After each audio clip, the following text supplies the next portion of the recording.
I'm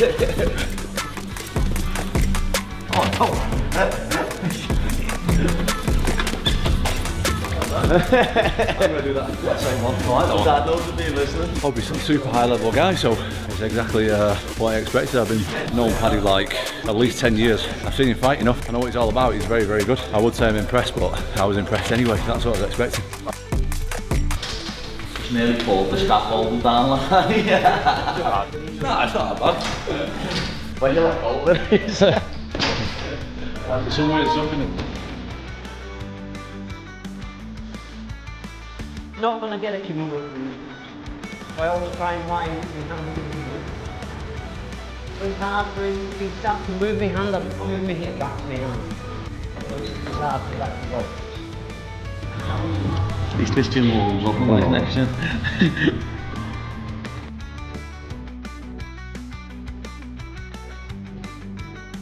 Tom Aspinall has officially started training with Paddy Pimblett and fans can't stop buzzing. Everyone's wondering, who is Tom preparing for? Is it finally going to be that long-awaited fight with Jon Jones? Or is he getting ready for a showdown with the beast Francis Ngannou? Whatever it is, one thing is clear. Tom's fired up and this camp already feels like something huge is coming.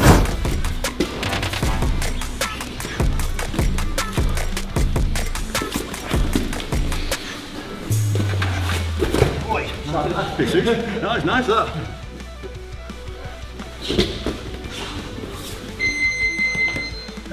We finished, we'll have to check me weight, how fast I am. What weight did you fighting at down on the weekend? 10. Honestly, I'm in the range where like I don't even have the option to go lower because I'm so big. I don't have like loads of body fat or nothing. No, but like I'm fit at like... Yeah, fucking hell, lad, you know Derek Lewis? Fucking hell, bam bam, Suvasa. He is like over 300 pounds, isn't he? That's what happens when you do shoeies for a laugh, isn't it? 3 2-minute rounds. Yeah, we'll swap. And all we're doing is up and down again. I'll shout out what you're doing. All fast. Everything fast. Don't know what fast is anymore.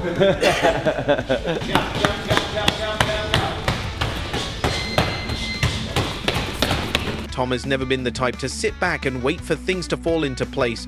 That's never been his style. He's always been about putting in the work and going after it full force. And this training camp is exactly that. Even without an official opponent, he's going all in. Now, with Paddy by his side, things have gotten even more intense, more real, more emotional. You can feel the hunger. Fast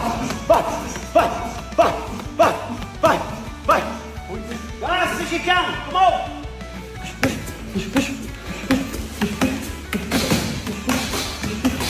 The moment you walk into that gym, it hits you.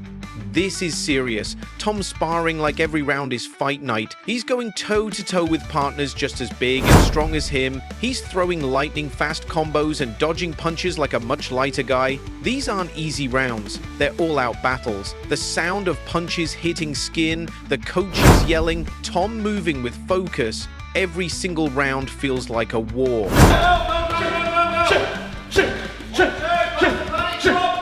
1 minute left. Let's go. Faster, faster, faster. Time for quick. 10-second break. 9, 8. Let's go.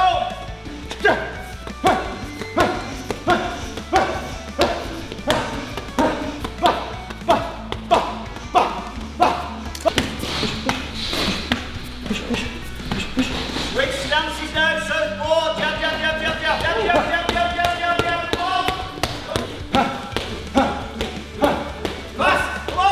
Me and Paddy have known each other for a long time, but that's actually the first time we trained together, so it was good. He's obviously a very high-level guy himself. It's good stuff. I really enjoyed it. Yeah, nice sweat on, lad. Probably what I needed at the minute. Sweat the alcohol. And then there's his shadow boxing. But this isn't just warm-up, it's focused, meaningful. He's light on his feet, eyes sharp, hands flying. He moves with purpose, flowing through techniques and combos like he's dancing with a ghost opponent. It's clear he's drilled these movements over and over. They're part of him now. Automatic, natural. You see a man obsessed with sharpening every edge of his skill.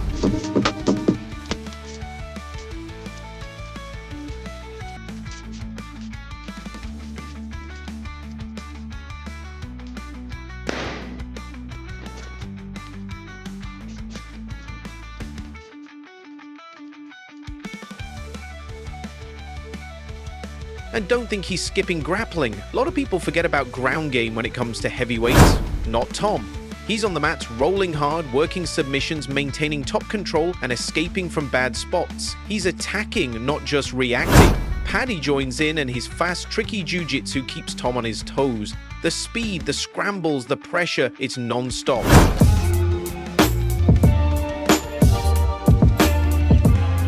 It's your first session back since holiday? Yeah. Done a few runs on holiday, like, but Nice start with Tom. I was playing water polo most days. Water polo was getting competitive in the pool, lad. Very competitive. But yeah, first like bit of MMA training I've done in like 2 weeks.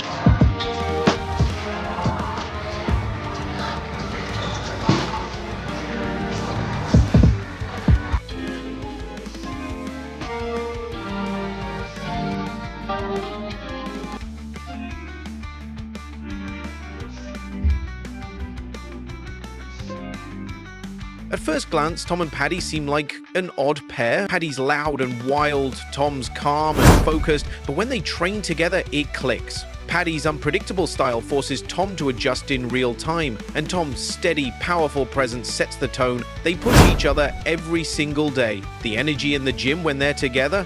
Electric. It's not just training, it's transformation. Surprised. I wasn't surprised. I knew that was going to happen, especially because I was at Chandler's fight, his previous fight in New York when he fought Charles Oliveira, and there was some talks about him fighting Paddy at the time, and I remember watching from the perspective that he's going to fight Paddy, and I was thinking, Paddy's on a different level to this guy, and he showed it. It was good, really good performance, and he's got a massive.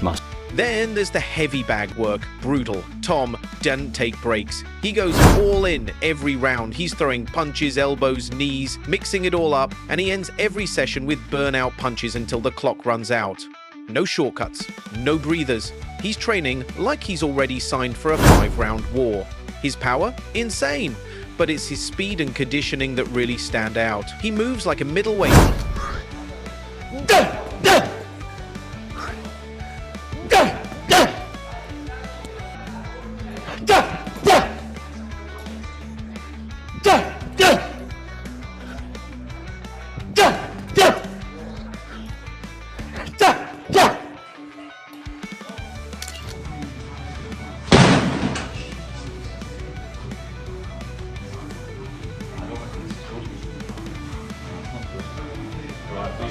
His running routine is no joke either. He's doing long runs in the morning, explosive sprints later in the day. Whether it's hills, treadmills, or full sped dashes, Tom is pushing his body to the limit. There's strength training, resistance work, mobility drills. It's the full package. Every part of his body is being tested and strengthened without losing the flexibility he needs to move like he does.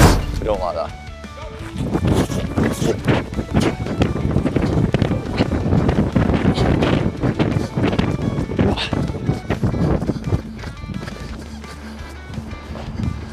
Oh, I'm in the NFL. Yeah, I'm happy with that. It's all right, isn't it? Very good. Very good. Do you want to do one more? But this training, it's not just to stay in shape, it's for something more. Tom said it himself. He's not preparing for one name. He's preparing to be better overall. After spending a year in uncertainty, not knowing who or when he'd fight, he never slowed down. 2 times a day, every day, he's been grinding. That's the kind of dedication that separates champions from everyone else. Stone to shoulder, let's go, man.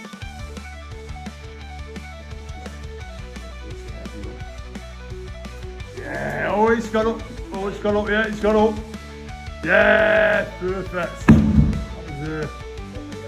That was And when it comes to Jon Jones, Tom is over it. He even joked that Jones is out living his best life in Thailand while the whole division is stuck waiting. And honestly, he's not wrong. Tom pointed out that if anyone else had held up the division this long, they'd have been stripped already. He's not angry, just tired of waiting, tired of the silence. It's been 6 months of pure frustration, not because of injuries or setbacks, but because nothing's happening. No opponent, no timeline, just nothing. And for Tom, who loves the fight itself more than anything, that silence is the worst thing. He didn't get into this sport for money or titles. He fights because it's who he is. God last year.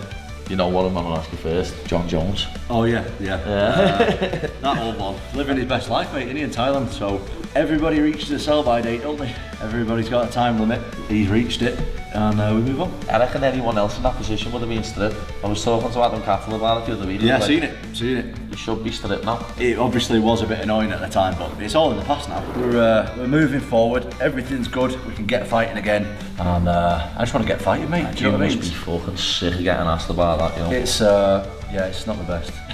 You know what? It's better now because I do know what's going on a little bit, and I am going to fight soon, so that's nice. But for like the last kind of 6 months, I've just not known what's going on. Do you know what the worst bit is? Is like, you know this yourself. It's like money, fame, titles, rankings, all that aside, I just love fighting. Yeah, exactly. I just like fighting people. That's what I got into it for. I didn't get into it for anything else. All the other stuff is just like nice to have on top. I want to be the best fighter I can be. I love it. I'm in the gym every day. It's even more in that case when you're the reigning heavyweight champion of the world and you've got someone holding. It is crazy. Heavyweight It is a champion crazy situation, but there's a lot of politics, isn't there, in the UFC at the top levels, and it's just like out of my hands, so there's nothing I can really do about it. What's the last 6 months training been then, where you've been just in limbo? Have you been training to specifically fight Jones, or just been training? No, I've just been. You know what? That's actually one of the positives that's come out of it is when you've got a fight, you're training for a guy, aren't you? Yeah, you're training for one guy. I've just been training to get better, which is great. Do you know what I mean? I've been like improving and that, and I'm someone who's in the gym constantly anyway. Like I'll train twice a day if I've got a fight or not. Obviously the intensity increases if I do have a fight soon. When I seen you at that UFC. Then there's Francis Ngannou. His name keeps coming up too. Even though Francis is busy with boxing and PFL, there's always the chance he comes back for one last UFC mega fight. If he does, Tom will be the first in line. That fight, it would be epic. Knockout power versus elite movement, force versus refined technique. And Tom knows that's why he must stay ready. Whether it's Jon, Francis, or someone else entirely, Tom isn't waiting anymore. He's evolving, and with Paddy backing him and that fire in his chest, Tom is more dangerous than ever. Will be some news, there will be an announcement. Just stick around and you'll see. And what about Francis Ngannou? You having him? You want some? I've said plenty times, the rain is really coming down on us here. The day that I start ducking out of fights and turning opponents down and stuff like that is the day that I'm going to retire. So, as I've always said, and you can ask any promoter I've ever worked with, any guys at the UFC, I'll fight anyone, I'll fight anytime, and I'll fight anywhere.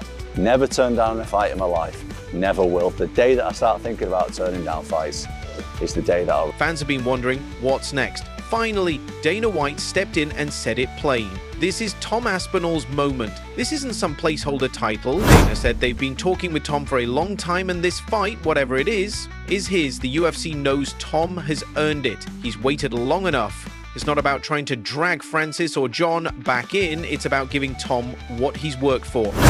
Obviously, you know, this Jon Jones thing is what a lot of people are talking about. I wonder, is there anything that PFL or Francis could do to make that a realistic option for you guys, or are you fully focused on Aspinall? Yeah, it's Aspinall's fight. I mean, we've been talking to this kid forever about it, and it's his fight. Listen, you can't make people fight. If Jon doesn't want to fight, you can't make him fight. We can try to make him fight. We can throw things at him that inspire him to want to fight, but we'll figure it out. As for Jon Jones, Dana didn't hold back. He said it straight. You can't make people fight. That says everything. If Jon doesn't want it, the UFC can't force him, no matter how much money or how big the fight could be. They can try to sell it, hype it up, but if Jon doesn't care, they move on. That's what's happening now. Tom is the hungry, ready, active champion. He's not waiting around anymore. Dana is behind him, and the UFC is ready to move forward. Whether it's a unification bout or something even bigger, Tom is the guy now. And it's not just Dana who sees it. Daniel Cormier, a legend of the sport, has also spoken up. He's tired of the back and forth with Jon too. All the delays, the drama. It's draining. DC said it best, the greatest champions fight the next guy. They step up, they don't hide. But Jon, he's holding on without fighting. He's not passing the torch. Show me someone who acted like this in their final chapter. Show me someone who refused to play it forward. in terms of playing it forward, I think he means go and fight the next guy. And if you get past the next guy, then it's still your time. But if you don't get past the next guy, as with every other thing in sports, there's always a moment where the new breed kind of comes in and they surpass the old breed. Jon Jones knows that better than anybody. He has surpassed the new breed and the old breed multiple times over the course of his career. Torchbearer. He's not just another name on the list. He's the interim champ who's demolished everyone in front of him. He trains non-stop. He doesn't complain. He shows up every single time. Cormier said Jon's legacy is starting to look like a joke because he's not stepping in when it matters most. You can beat legends, sure, but if you're not willing to fight the future, are you really still great? And his run as world champion. He's one of the greatest champions of all time. He's beaten everybody. He went through the old guard, meaning he went through Vitor, he went through Shogun, he went through Rampage. He literally put all those guys in the rearview mirror, and then he moved on, and he hit Rashad, and then he hit Gustafsson, who was a new guy. Then he hit me, who was a new guy. Then he hit Anthony Smith, who's a new guy, and Thiago Santos, and Dominic Reyes. He hit them all. He put everybody back. Then he goes to heavyweight, beat Cyril. Then he went and put the old guard back with Stipe. He's beaten all of them. He's been constantly pushing back that next wave of challenger. But there's one more wave, because no matter how many times you've done it before, there's a real possibility that at some point... Tom isn't begging, he's not waiting, he's grinding, he's sparring, grappling, shadowboxing, living this life every single day. He's earned that big fight, and now voices across MMA are saying it too. Whether it's Jon or someone else, Tom is ready, but if Jon really wants to go out as the GOAT, he has to step up and face the new king in waiting. If he doesn't, he might miss his moment, and Tom's already stepping into his. Let us know in the comments, do you think Jon Jones is protecting his legacy or running from the next era?